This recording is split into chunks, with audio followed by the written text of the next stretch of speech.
What's going on? What's going on? What's going on? What's going on? We're back for another one. So, been hearing a lot of things lately about the Tyson Fury versus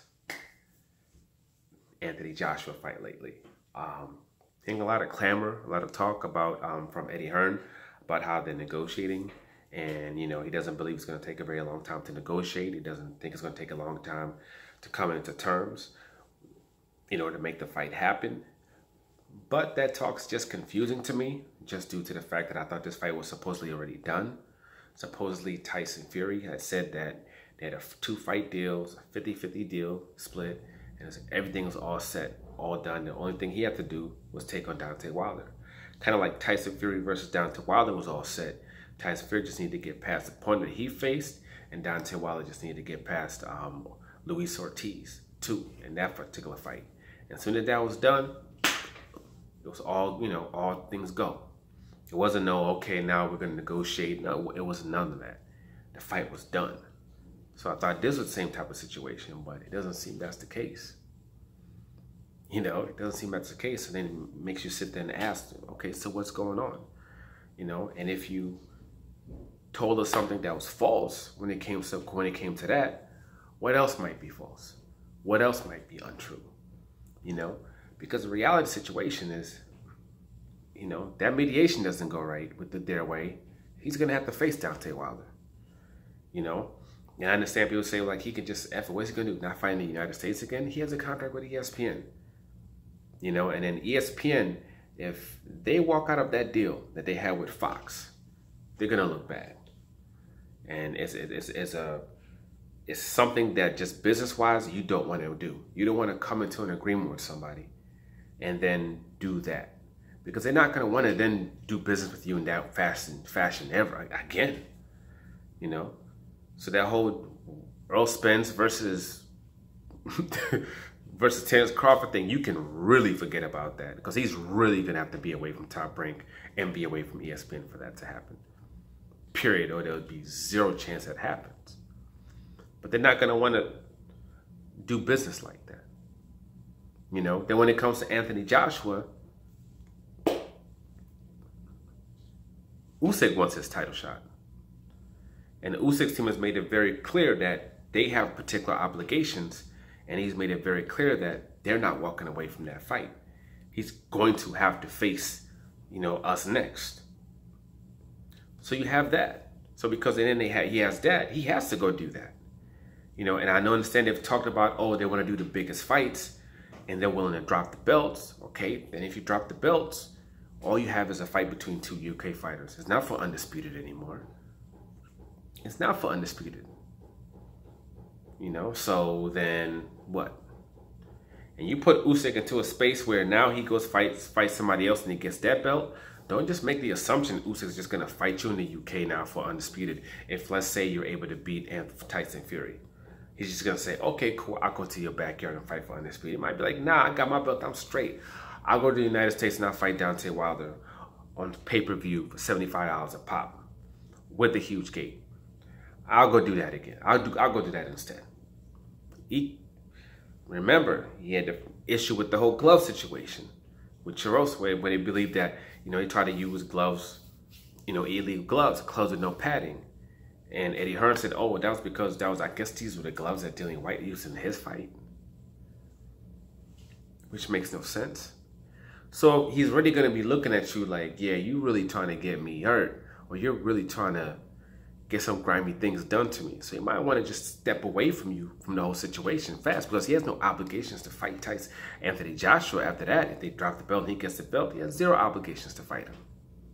So if another deal can be made for him, he might be like, cool, I'm going to go to you're my UK promoter. Even if he is a US quote promoter, because actually he is a US promoter. I think it's signed to DAZN. I don't know if he's signed to DAZN USA, because there's no DAZN USA anymore. Now it's just DAZN. I don't know, whatever it is. So he might still be the promoter for over here, so they'd have to work out something, but he could just do something like that. He would be put into a space where he'll go look at his other options, also depending on how many fights he still has over there. So you have that, so you have that hurdle. And that fight just would not be as big if it wasn't for undisputed.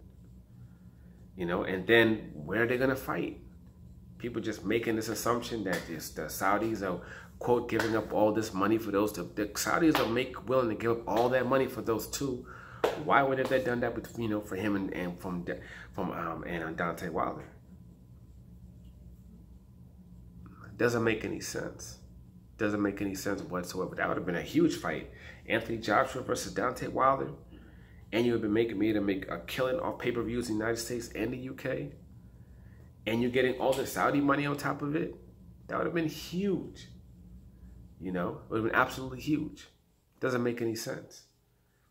And the other big thing about it, me personally, I don't think Tyson Fury versus Anthony Joshua is happening, period, anyway. The Matchroom, their goal is to make as much money off of Tyson Fury as off of Anthony Joshua as humanly possible. And I don't see them putting him in a dangerous situation like that. I'm not saying that Anthony Joshua wouldn't fight them. So it's not even a thing like that. That's not what I'm saying.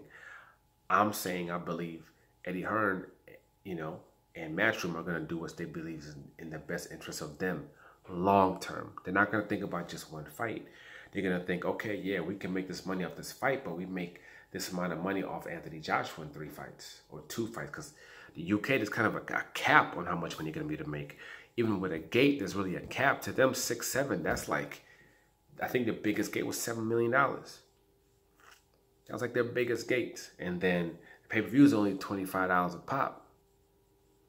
It's not like, so the amount of money that you can make off that fight is kind of capped. So it's like, but they make that money off 2, maybe 3 fights. But then in the back end, you got how many fights still? You might have another 12 fights. So why would you put him into a space where he might get ruined within the next 2 fights and then lose all that back money over there? And you have the zone in the UK now.